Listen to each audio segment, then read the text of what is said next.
They told you to be patient, to wait your turn, to work now and live later, but no one warned you what waiting really costs. Because by the time you finally have permission to live, not just to exist or endure or keep going, but to truly feel the warmth of sunlight on your face without a trace of guilt, to breathe deeply without urgency whispering at your neck, to choose something purely for your own joy, without looking around for approval, your life is already spent. And it's not just the years that vanish, it's your wonder, your courage, and all those quiet, irreplaceable moments that could have filled your soul, and the system that faithfully whispered this lie to you.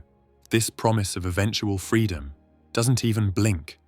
It doesn't mourn the hours you surrendered or grieve the dreams you left quietly by the roadside. It simply trains the next person standing in line, young and eager, willing to trade their time, their youth, and their deepest yearnings for an invisible finish line that keeps drifting further into the distance. You're replaced the instant you slow down, the moment you pause to wonder, is this really all there is? And even though you might have handed over decades of loyalty, your energy, your passion, your very spirit, the system rewards you only with a polite nod, a handshake, and perhaps a pension check that could never repay the vibrant life you lost along the way. Yet, from your earliest memories, they taught you that this waiting was noble, that enduring silently was the mark of maturity, that postponing your joy was what responsible adults do. They promised you, someday, eventually, after you've endured enough exhaustion and swallowed enough self-denial, you'd be allowed to live on your own terms.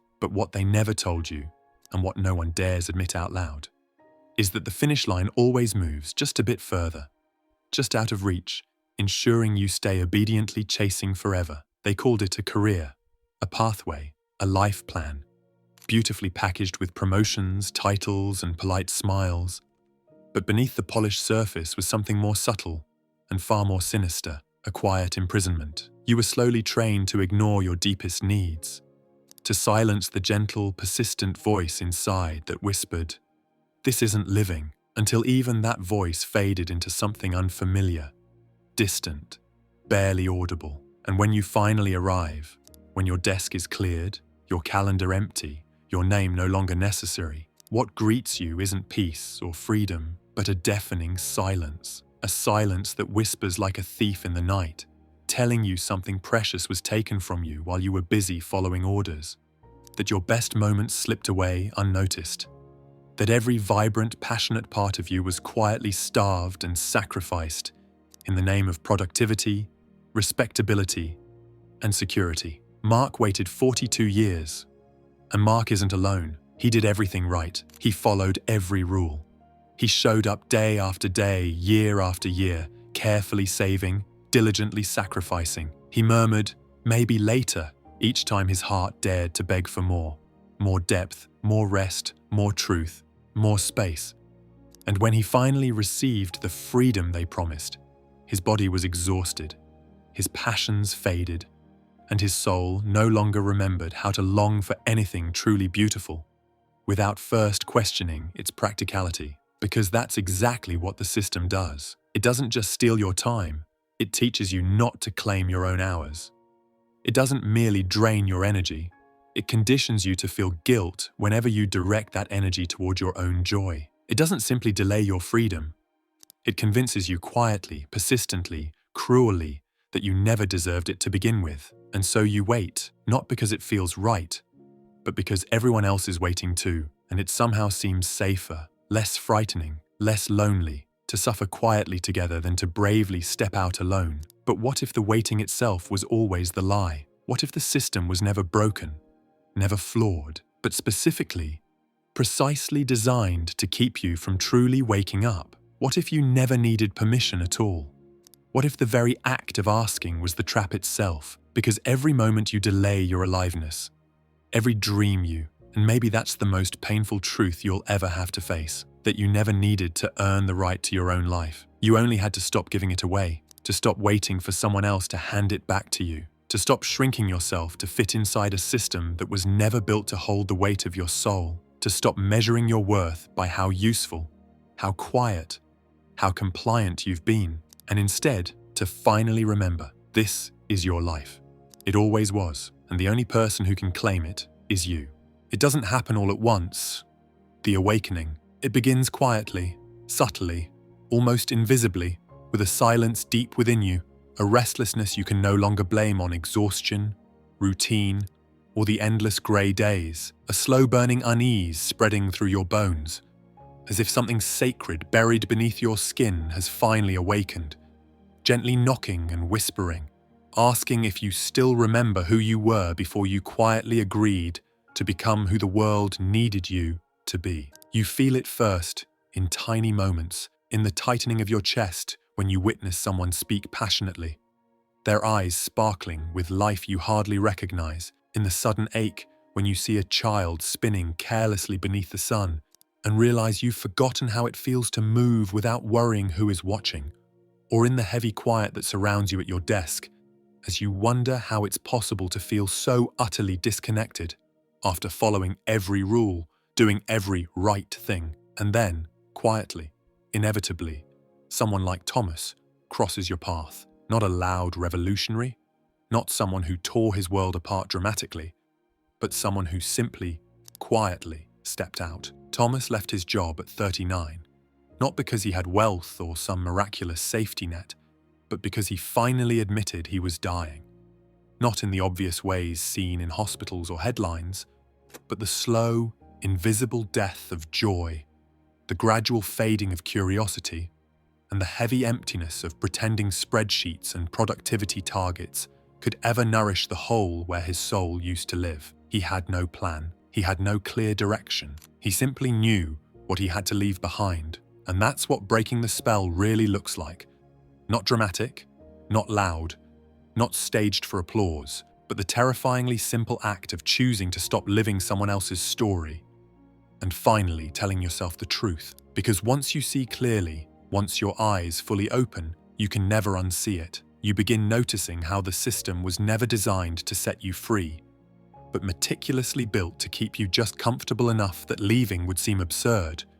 You see how obedience is rewarded with illusions, exhaustion masked by entertainment, and how your pain itself is cleverly repackaged and sold back to you through self-help books, mindfulness apps, and corporate wellness programs, designed not to heal, but to keep you functioning inside the very structure causing your suffering. You start recognizing that what everyone calls normal is actually a carefully constructed machine, designed not for your fulfillment, but your compliance, allowing you to become anything at all, except truly, radically alive. Slowly, you understand how the entire blueprint of your adult life, your job, your schedule, your definition of success, wasn't actually created by you, but crafted for you, quietly handed down from generation to generation by a system that demands just one thing in return: your silent, unquestioning participation. And the longer you stay within its borders, the harder it becomes to remember what life even feels like beyond those invisible lines. But Thomas remembered, not with logic, not with careful reasoning, but with longing. He remembered the pure, unguarded joy of creating something simply for the pleasure of it, the peace of sitting in silence without guilt, the freedom in walking without rushing, of choosing without waiting for permission or approval. And perhaps the most dangerous thing a human being can do in this carefully structured world is to remember. Because the moment you remember, you stop accepting less. You stop praising your own suffering. You stop confusing burnout with honor. You start seeing the system for exactly what it is, not broken, but perfectly functioning as intended, designed specifically to keep you quiet, compliant, and unaware. But now you're awake, and that quiet, profound awakening is where your real life begins to change. There comes a moment, not always loud, rarely dramatic, sometimes so gentle that you might nearly miss it, when something deep inside you shifts, like the turning of a key unlocking a door you forgot was there, and you suddenly understand, not through logic, but from a place ancient and true, that the life you were always waiting for was never something you had to earn, but something you simply needed to remember. It's not rebellion or anger that wakes you, but clarity, quiet, powerful clarity that doesn't ask permission, doesn't seek validation, but simply whispers with gentle certainty, enough. It sees the machine still spinning, still demanding your submission, still promising freedom at some vague, ever-retreating future moment. And yet, you deliberately choose to step aside, to step out, to return to yourself. And yes, it's terrifying, not because you're fragile, but because you've been trained so thoroughly to forget your own strength. You spent years giving the system everything, your time, your energy, your willingness, your silence, and now you stand before your mirror, your hands slightly shaking, searching desperately for a reflection you barely recognize, confronting not the question, "What now?" but the deeper, more haunting inquiry, "Who am I when I no longer belong to them?" Reclaiming your life isn't about running away, it's about returning home, returning to the parts of you that were never truly broken, only buried beneath expectation, returning to mornings that feel like yours again, returning to breath, to pace, to genuine presence, returning to the questions they convinced you to stop asking. And no, there isn't a clear blueprint, there is no neat manual for waking up, but there is a compass, and it has always been inside you.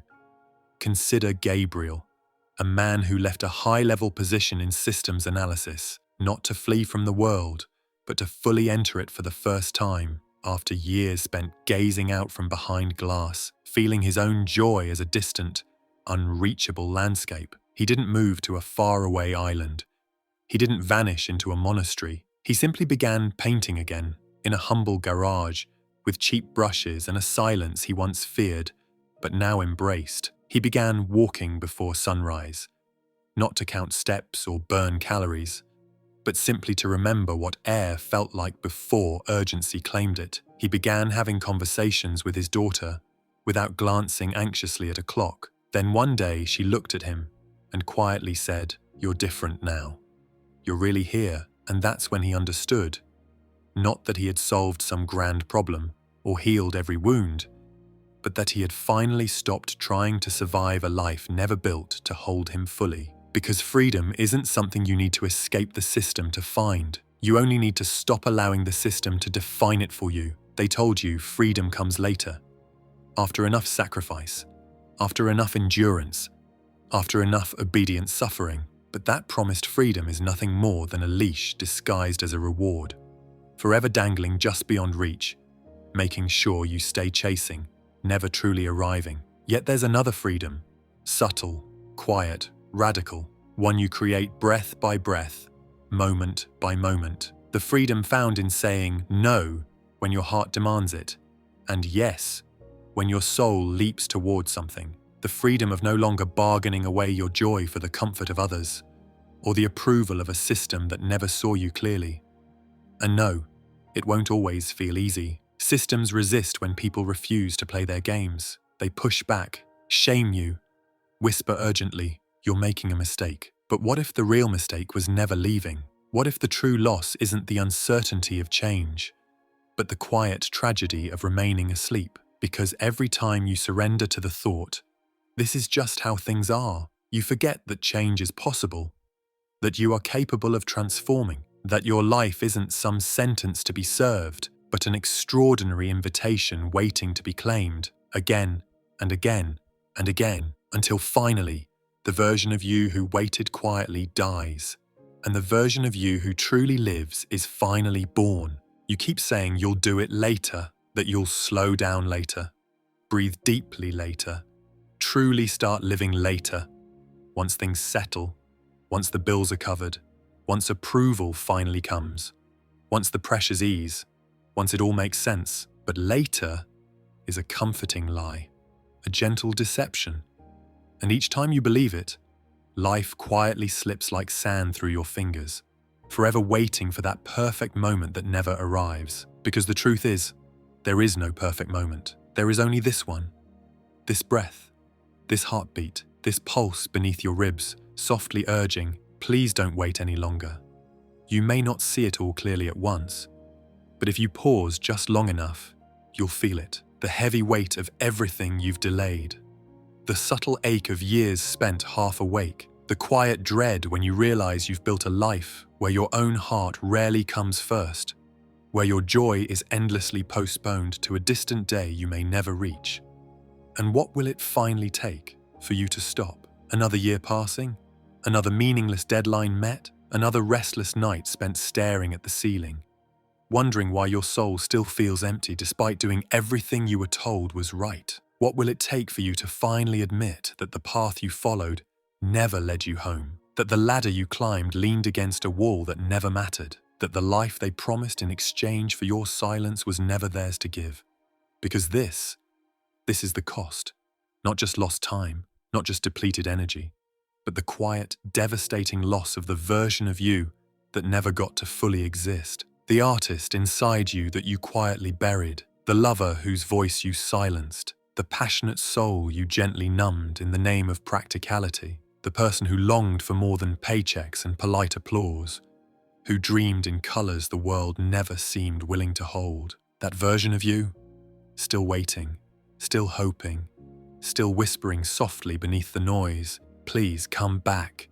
So let me ask you, not with judgment, but with every ounce of understanding gained from waking up, how many more years will you give away chasing a freedom you've always had the power to claim? How long will you continue asking the world for permission to become what you already are? How many dreams will you bury simply so others won't feel uncomfortable in the presence of your light? How many more times will you ignore that quiet voice inside, desperately whispering, this isn't it? Because you weren't born simply to be useful. You were born to be fully, fiercely alive, to feel deeply, to weep openly, to laugh with such abandon the entire room trembles, to create and to destroy, to rest deeply and rise boldly. Your life was never meant to be measured in weekends, salaries, or retirement plans, but in presence, in authenticity, in raw and courageous meaning, in the fearless, exhilarating choice to finally say,